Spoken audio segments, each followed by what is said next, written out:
நிர்மலா சீதாராமனுக்கும் பெரியாருக்கும் சம்பந்தமே கிடையாது.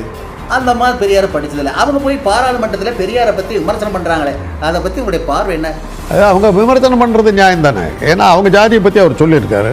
அந்த அம்மா வந்து என்ன ஜாதினாக்கா, அந்த ஜாதிக்கு பேர் வந்து உஞ்சவிருத்தி பாப்பாருங்கன்னு பேர்.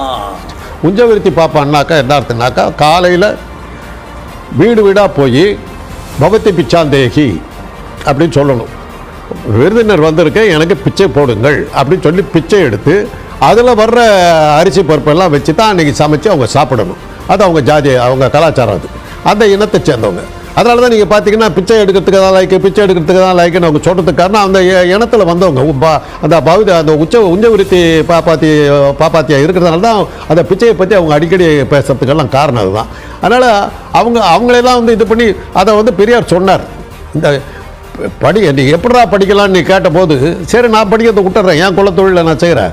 உன் குலத்தொழில் வந்து உஞ்சவிருத்தி பாப்பா நீ தெருத்தரவா போய் பிச்சை எடுத்து பௌத்தி பிச்சாந்தேக்கிட்டு பிச்சை எடுக்கிறதோட நிறுத்திக்க. நீ ஏன் படிக்க வர்ற? உன்னுடைய மத கலாச்சார பிரகாரம் டாக்டருக்கு படிக்கூடாது, தெரியுமா உங்களுக்கு? என்னுடைய தொழில் சனாதன தர்மத்தின் பிரகாரம் நான் வந்து பட்டியலினத்தை சேர்ந்தவங்க, ஊருக்குள்ளார் இருக்கக்கூடாது.